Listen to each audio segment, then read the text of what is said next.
Oke, sudah lihat video tadi kan? Nah, aku mau membahas hal itu terutama dari perspektif komunikasi. Hai, aku Alia Pravita dan aku adalah seorang creative educator in conscious communications. Kalau kita lihat di video tadi, masalah utamanya itu adalah penggunaan kata kalian oleh seorang Gen Z pada saat online meeting bersama rekan-rekan seniornya. Jadi kata kalian itu salah? Enggak kok, tapi tergantung konteksnya. Nah, menggunakan kata kalian pada saat meeting atau mungkin pertemuan formal dengan rekan-rekan senior itu bisa menimbulkan FTA atau Face Threatening Act.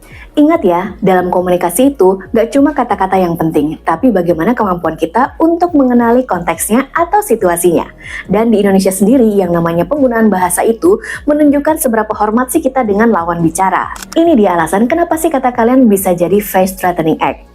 Menurut Politeness Theory by Brown and Levinson, setiap orang itu punya dua wajah. Wajah positif atau positive face, yaitu keinginan untuk diakui dan dianggap penting. Kemudian ada juga wajah negatif atau negative face, yaitu keinginan untuk dihormati, tidak diremehkan atau disetarakan secara sembarangan.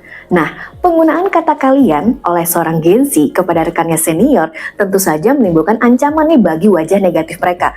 Karena mereka merasa, wah aku nih disetarakan ya dengan kamu, padahal usiaku kan lebih tua. Secara konteks memang agak kurang tepat, karena dalam ruang profesional itu ada 3 hal penting yang perlu kita perhatikan, yaitu usia, jabatan, dan konteks acara itu sendiri. Dan ini acaranya adalah formal. Dalam konteks formal seperti meeting dengan rekan senior, menggunakan kata kalian itu memang kurang tepat, karena biasanya kata kalian ini digunakan untuk memanggil rekan yang usianya sebaya atau memang sudah akrab. Efeknya kata kalian ini kepada rekan-rekan senior tadi tentu saja mengancam rasa ingin dihormati karena hierarki mereka. Seolah-olah rekan Gen Z ini menempatkan posisinya itu setara dan sudah akrab, padahal konteksnya di acara formal. Gimana sih supaya aman? Nah, supaya aman kita bisa kok mengganti kata kalian ini dengan panggilan yang lebih safe kepada rekan-rekan senior tadi. Misalnya, Bapak Ibu sekalian, rekan kerja yang kami hormati, kepada para peserta meeting, atau boleh sebut teman-teman sekalian. Nah, pilihan kata-kata tadi itu aman banget dan itu mengandung makna bahwa kita yang mau ngobrol dengan rekan-rekan senior tadi